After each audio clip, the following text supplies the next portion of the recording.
Ethan Carter first noticed her at the orbital shuttle terminal. The city of Neo Torres hummed with its usual chaos. Hover cars streaking through the sky, pedestrians weaving through neon-lit streets, but she stood out. Not because of anything obvious. Not at first. It was something about the way she moved, too fluid, too precise, as if she belonged to a different rhythm than the rest of the world. Her features were sharp yet ageless, her eyes a shade too bright, reflecting the artificial lights above like twin mirrors. At a glance, she could have been human. But Ethan had spent too many years in deep space engineering, seen too many things not meant for human eyes, to ignore his instincts. She was following him. At first, he dismissed it as paranoia. The war with the outer colonies had ended a decade ago, and he was just another ex-engineer scraping by in a megacity that didn't care whether he lived or died. Who would be interested in him? But then he saw her again, and again, once at a spaceport cafe, lingering just long enough to be noticed. Another time near his apartment complex, disappearing the moment he turned toward her. She was never close enough to be confronted, but never distant enough to be ignored. Ethan wasn't the type to run from shadows. If she wanted something from him, it was time to find out why. 2 nights later, Ethan set the bait. The industrial quarter was the perfect place for an ambush. Long abandoned after automation replaced manual labor, the district had become a wasteland of crumbling steel and flickering neon. Few people came here. Fewer still returned. He positioned himself in a half-lit alley, leaning against a rusted support beam, as if taking a casual break. His coat concealed the plasma cutter at his hip, a relic from his days repairing orbital stations. Not a weapon by design, but in the right hands, more than capable of cutting through flesh as easily as steel. Minutes passed. The air smelled of ozone and decay. He waited, listening, attuning himself to the city's nocturnal pulse. Then movement. A whisper of displaced air. A shadow slipping between collapsed machinery. She was here. Ethan forced himself to remain still. If she was watching, she had to believe he was unaware. He counted the seconds in his head. 5, 10, 15. He spun. The plasma cutter flared to life as he lunged toward the presence behind him, only to meet empty air. No, not empty. A figure stood just beyond the arc of his weapon's glow, bathed in the electric blue haze. It was her, close enough now that he could see every detail. The unnerving symmetry of her face, the way her dark attire absorbed the light, the slight upward tilt of her lips, as if amused by his attempt to corner her. "Ethan Carter," she said, her voice smooth, unhurried. "You're more perceptive than most." He tightened his grip on the plasma cutter. "You've been following me." A nod. "Yes." "Why?" Her gaze flickered, as if calculating how much to reveal. Then she took a step closer, unafraid, unconcerned. "Because you are not what you think you are." Ethan had expected a lot of answers. Black market bounty hunters, old enemies from the war, even corporate espionage. He hadn't expected this. "Not what I think I am." His voice was sharp with disbelief. "What the hell is that supposed to mean?" She studied him, those unreadable eyes assessing, measuring. Then she spoke a name. Seraphis. The words settled in the air between them, unfamiliar, yet heavy with significance. "That's supposed to mean something to me?" he asked. "It will." Seraphis. He tested the name in his mind, searching his memory for any reference, any fragment that might explain why it felt both foreign and oddly familiar. "Who are you?" he demanded. "I am Seraphis," she said simply, as if that alone was enough. "And I have watched over you for a very long time." A chill crept up his spine. Watched over him? No. She wasn't just someone who had followed him for a few weeks. There was something deeper at play here, something older.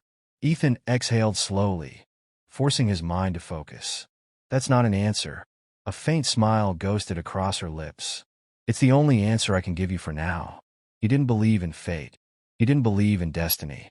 But standing there, staring into the eyes of the immortal woman who had been hunting him across the neon shadows of the city, Ethan Carter felt, for the first time in his life, that maybe he was wrong. Ethan didn't lower the plasma cutter. Not yet. Seraphis stood motionless, unbothered by the weapon's glow. She had the kind of presence that made the air feel heavier, as if space itself bent subtly around her.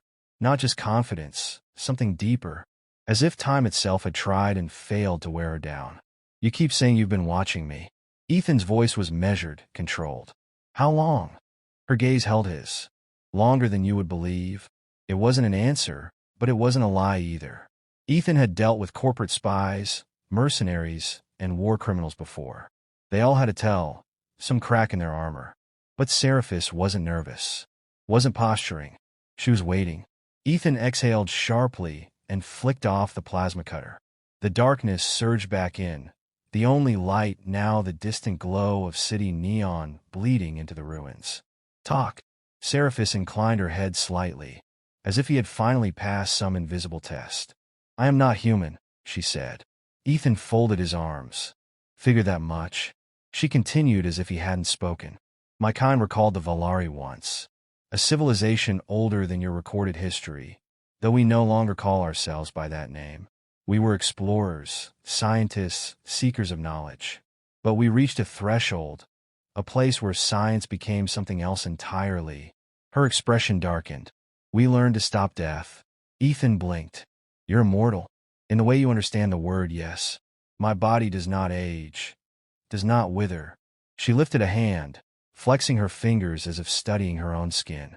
I have walked through the rise and fall of empires, watched civilizations destroy themselves in pursuit of what we already had. The weight of her words pressed against Ethan's thoughts, cold and unrelenting. So what happened? He asked. Seraphis's eyes flickered. We tore ourselves apart. The silence stretched between them, thick with unspoken history.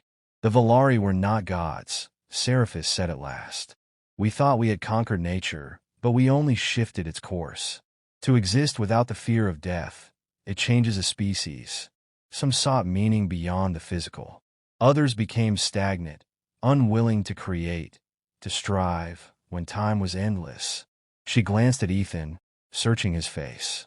And some sought control. The last words carried weight. Ethan didn't miss it. A war, he guessed. Seraphis gave a slow nod. It was not fought with weapons alone. It was fought with time itself, with knowledge. The battlefields were minds, genetics, entire bloodlines rewritten in an arms race no one could win. When it ended, we were few, scattered. Ethan let the information settle. If she was telling the truth, if her people had really stood at the peak of civilization, only to collapse under the weight of their own ambition, then she wasn't just some rogue alien lurking in the shadows. She was a survivor, a relic of something lost. He narrowed his eyes.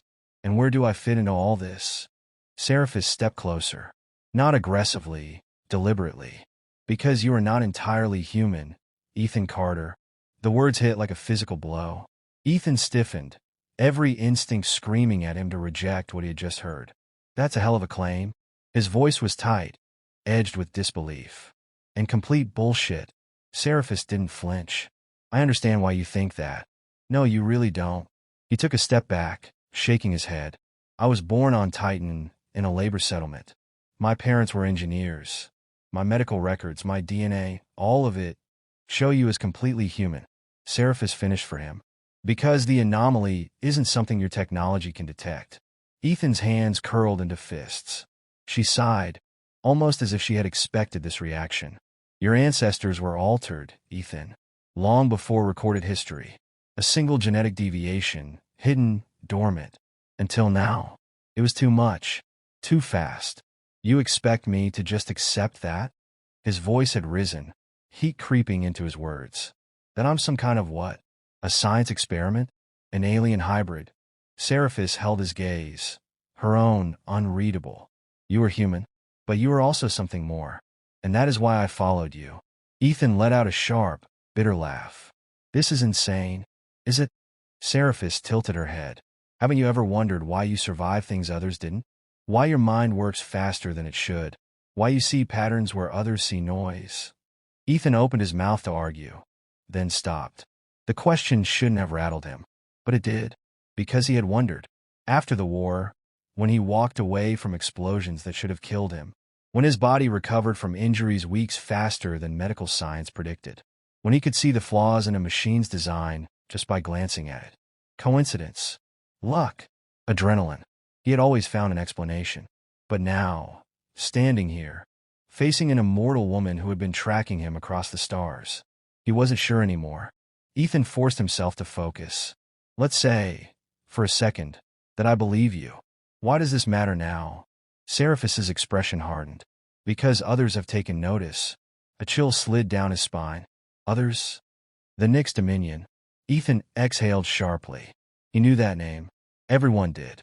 The Dominion was an empire of brutal efficiency, expanding through war, subjugation, and genetic experimentation. They were conquerors. They know about me. They suspect, Seraphis corrected. But if they confirm it, they will take you. He didn't ask what that meant. He already knew. The Dominion didn't take prisoners. They took assets. Test subjects. Seraphis's voice dropped lower, urgent. They believe your genetic anomaly is a threat to their rule.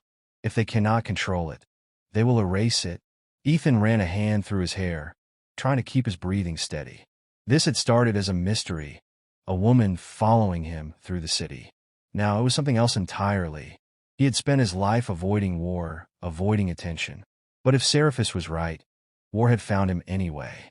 Ethan met her gaze. What happens now? Seraphis's answer was quiet, but firm. You run. The sirens came first. Ethan barely had time to register the wailing alarms before the sky above Neo-Therese ignited with streaks of fire. High above the city, atmospheric defense grids sputtered to life, their automated turrets locking onto the descending ships. Too late. The Nyx Dominion had arrived. Move, Seraphis commanded. Ethan didn't hesitate. The industrial sector had always been a maze of steel and decay, but tonight, it became a battlefield. Distant explosions rumbled through the streets, the rhythmic thud of impact tremors shaking the ground beneath them. Shadows flickered between the alleys, Dominion ground forces, their sleek armor gleaming under the neon haze. Seraphis led the way, weaving through the wreckage with inhuman precision. Ethan followed, his breath sharp and ragged. Tell me you have a plan, he said between strides. The ship, she replied. Not far. How far? A beat of silence. Then, farther than I'd like. Ethan cursed. Behind them, the first screams rang out. The Dominion soldiers weren't bothering with stealth anymore. Civilians caught in their path scattered like insects, the unlucky ones cut down by energy lances before they could flee. The attack was more than a simple retrieval mission. It was an eradication. Seraphis didn't slow. We can't be here when they deploy orbital lockdown. Ethan stole a glance upward. Past the towering skyline, he could see the Dominion's warships holding position in the stratosphere, their hulls wreathed in dark energy. If they sealed the city's perimeter, there would be no escape. The realization sent a spike of adrenaline through him. They had minutes, maybe less. Seraphis veered suddenly, pulling him down a side alley. Before he could protest, she slammed her palm against a rusted panel embedded in the wall. A hidden door hissed open. In, she ordered. Ethan obeyed. The door sealed behind them, locking out the chaos above. A narrow tunnel stretched ahead, pulsing with dim emergency lights. A hidden passage, he asked, still catching his breath. Seraphis started walking. A contingency? For what? She glanced back. This? Ethan grimaced but followed. The deeper they went, the colder the air became. The tunnel wasn't just a passage. It was old, ancient even, reinforced with materials he didn't recognize. It didn't belong to Neo-Therese. It belonged to something older. This wasn't built by humans, was it? He muttered. Seraphis didn't answer, which was answer enough. After several minutes, the tunnel widened into a cavernous space. At its center, resting atop a platform of polished stone, was the ship. Sleek, black as obsidian, its surface shimmered like liquid under the dim lights. It was unlike any spacecraft Ethan had seen. No visible thrusters, no seams, just an eerie, organic symmetry. Seraphis strode toward it, placing a hand against its hull. The ship reacted instantly, the surface rippling beneath her touch as a hatch irised open. Ethan hesitated. Once he stepped inside, there was no going back. He thought of Earth, of the life he had built in the shadows of its towering cities. Then he thought of the Dominion soldiers, of the bodies left in their wake, of what would happen if he stayed. He clenched his jaw and stepped aboard. The interior of the ship was nothing like he expected. No control panels. No visible screens. Just smooth, dark surfaces that pulsed faintly, as if the ship were alive. Seraphis moved with familiarity, pressing her palm against the central console. The ship rumbled in response. "Strap in," she said. "To what?" The ship answered for her. The floor beneath Ethan shifted, forming a curved seat that molded perfectly to his body. He barely had time to register it before the entire vessel trembled. Then motion. They launched. The acceleration should have crushed him, but instead it felt like nothing. A sensation of movement without force, as if the ship bent reality itself to its will. The view screen flickered to life, revealing the chaos outside. Neo Torres shrank beneath them, engulfed in flames. Dominion warships hovered in pursuit, their weapons already locking onto the fleeing vessel. Ethan's stomach clenched. "They're not letting us go. They won't be able to follow," Seraphis said. Ethan didn't see how that was possible. The Dominion ships were built for pursuit, equipped with faster-than-light engines that had conquered entire solar systems. Then Seraphis did something. A single gesture against the ship's console, and the stars changed. One moment, they were in Earth's orbit. The next, somewhere else. The Dominion warships were gone. The planet was gone. Even the familiar constellations were gone. Ethan's breath hitched. "What?" "We're safe," Seraphis said simply. Ethan turned to her, struggling to find words. He had spent his entire life grounded in reality. The laws of physics, the rules of engineering. Now, in the span of a few hours, all of it had been shattered. "What the hell just happened?" he demanded. Seraphis regarded him for a long moment. Then, finally, "I activated the threshold drive." Ethan frowned. "That's supposed to mean something to me?" "It will." The way she said it made his skin prickle. The ship drifted in the void, silent and still. Seraphis turned to face him fully. "You need to understand what's at stake, Ethan. The Dominion wasn't just trying to capture you. They were trying to eliminate you. Because of my DNA." "Yes." She hesitated. "But not just that." Ethan narrowed his eyes. "Then what?" Seraphis exhaled slowly. "Because of what you might become." A chill ran down his spine. "Your genetic anomaly isn't just a relic of my people's past," she continued. "It's something else. Something incomplete." Ethan's heartbeat quickened. "Incomplete how?" Seraphis hesitated, as if weighing how much to say. Then, finally, "There are pieces of you, Ethan, that have yet to awaken." The words sent ice through his veins. He wanted to argue, to push back against the insanity of it all. But deep down, in the part of him he rarely acknowledged, he knew she was right. Something inside him had always been different. And now, whatever it was, the Dominion feared it. Ethan exhaled sharply, forcing himself to focus. "So what happens now?" Seraphis met his gaze. "Now," she said softly, "we find out what you really are.